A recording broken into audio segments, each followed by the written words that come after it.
usually in the very beginning of how we go about building the game and the creatures, me and Corey and Eric and the rest of us on the combat team will sit down and we'll say, oh, you know, we need these kind of creatures, or, you know, in mythology there was this, what if we took that but kind of put a spin on it so that it behaved this way?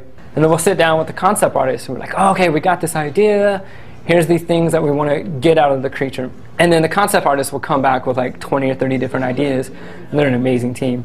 And they'll be like, okay, here's a whole bunch of ideas, what sticks, kind of like the shotgun approach.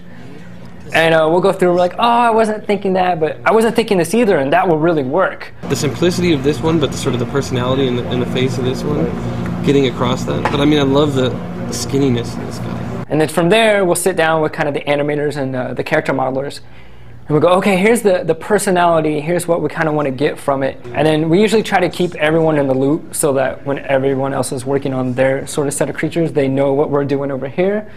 So that way we don't have too much overlap. Most of the combat design that myself and the other combat designers do is on the enemy side or the boss's sides. So we come up how the enemy is going to fight Kratos and his unique attributes and his style and what he's going to do. We also come up with like the little tricks or the strategy that you're going to use against this enemy. And then from there, we come up with the animation lists, and we work with the animator, and we go back and forth deciding like how's this guy going to attack, how fast he's going to attack, what types of blocks he's going to use, or whatever strategy it might be. From there, then we go into the code and we start building the character out, get him into the level, get him running, and play around with him, have him fight Kratos, trying to come up with the coolest way to kill him off. From there, it's just revisions over and over. The trick with this guy is he's covering up a little pressure plate. And what you'll need to do is just attack one of his tentacles till he gets stunned, and he's going to lift up his tentacle. And now you're going to use that last Spartan, you're going to use his body to hold that pressure plate down. What that does is opens up a vent, and this is where the Phoenix came from. Now you can use your Icarus wings to fly up in the air, but you got to be careful of the Kraken hitting you down.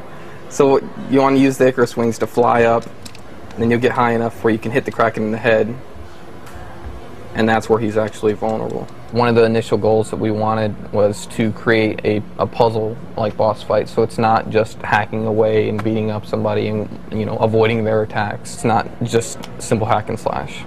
Kratos is interacting with the sisters throughout the whole game.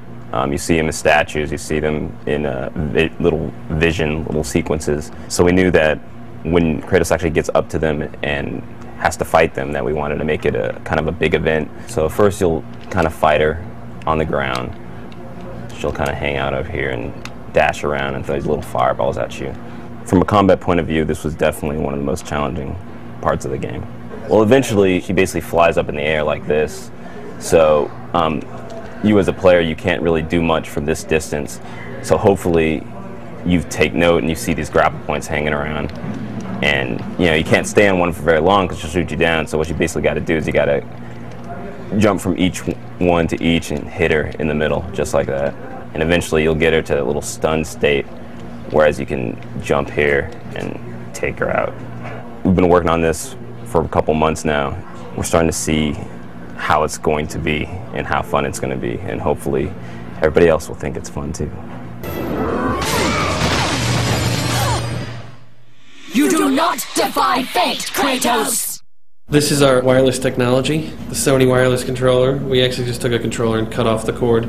We use this for when we're planning out the button mapping in order to make the controls feel as efficient and as sort of thoughtless for the player as possible. It's natural in one sense because we're always using the L1 for a shift.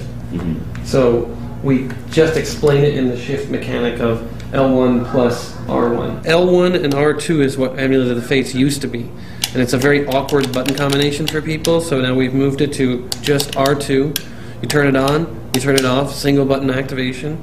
And then we've taken the sub-weapons, which used to be just on R2, and we've turned that into an L1 plus R1 combination. The balance between the L1 and the face buttons being on opposite hands, I think really helps people to be able to use it as kind of a shift functionality. L1. It's not that bad. This is the kind of stuff where we've been toiling over this for probably about 3 months. We've gone through so many different control schemes to maintain the really smooth, easy controls we had from the last game, but cram in 9 other features. We were already out of buttons from the last game, so it was very hard. Thank you, guys.